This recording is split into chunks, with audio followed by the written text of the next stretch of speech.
I feel like Paul is making it clear that without the Spirit of God, you can't have the fruits of the Spirit, and maybe that's not true because a lot of people who don't believe have a lot of those same good attributes, but kind of agree with you. I think the actual difference is the Spirit and not whether you're doing it solo or not. Yeah. Well, if the book is about unity, and the big problem is that Peter's complicit with the Judaizers to divide the community into two of them. It's there between the lines kind of thing. I guess the bigger question is can you do this stuff solo, like he says Aristotle would, or can you actually learn this stuff well without having a community? I just think you don't need the community to have the fruits of the Spirit. I think you need the community to show them well, but I think you just need the Spirit to have the fruits of the Spirit. Yeah. I disagree with NT Wright on how he feels like Paul got here, because he has this whole thing where he's like, Paul's clearly not correcting any sort of lawless behavior. And so I think Paul addresses all right, this is not the gospel, but also with this flesh, don't follow all of these worldly behaviors. Okay, in case you don't know what worldly behaviors are, here's what worldly behaviors are. If you are living life by the Spirit, this is what the Spirit looks like. And to me, that's a logical flow. I just think that we think, people think they're good people and they're loving people, and then they get around, then they have the sandpaper reality of community, and they find out they can't stand people, and so to me, it's a testing ground. One thing Dallas Willard said is, people ask him, since he's a smart philosopher kind of guy, why do you do church? He said, well, church is the perfect place to learn how to love people, because you don't, because you find out you don't. And there's a lot of EGRs there. Yeah, on the planet, I think. Yeah. Maybe EGRs are more attracted to church, or maybe we're just forced to deal with them. It's almost like we already have our families. Required.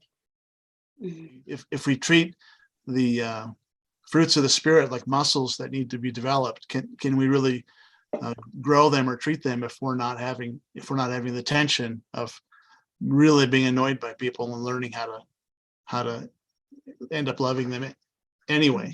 I feel like so much of what God has called us to is to serve. And so if there's nobody to serve, what are these things if not to serve? Yeah, and that's what NT Wright's talking about that I agreed on, was This is all about outward living. You look at the sins, it's about yourself. You look at the fruit, it's about others. And we are a church, we are a body, we are a bride, we are not individuals. And I think that that's one of the great things that NT Wright pulls out of Galatians is what matters is belonging in the family, not whether you personally have access to heaven, like how are you functioning in the body? Are you part of the body? My sticking point kind of is the self-control. Like sometimes people, your self-control,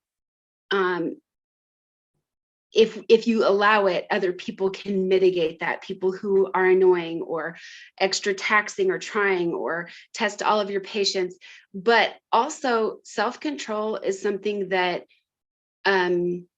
you can have or not have, whether you have an audience or not. Well, there's a couple of them that are like that, right? Like you don't necessarily need, let's see. Joy. Peace. I think his point was how it impacts other people, like sexual immorality as a really negative other people. Right. I think all of this, I mean, how you conduct yourself via the Spirit does pour out onto others. Sometimes it's way harder for me to have self-control when I am alone than when I'm with anyone else.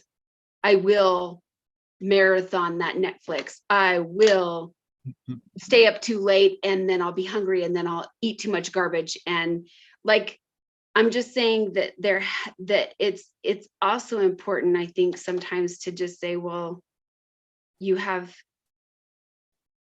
are a soul too.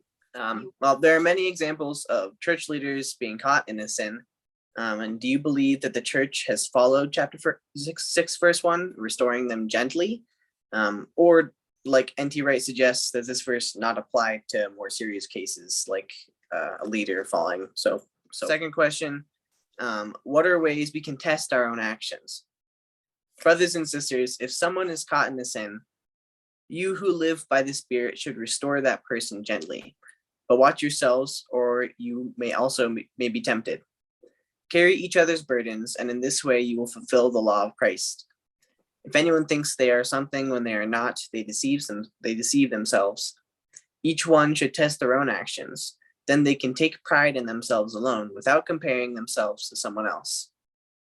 For each one should carry their own load.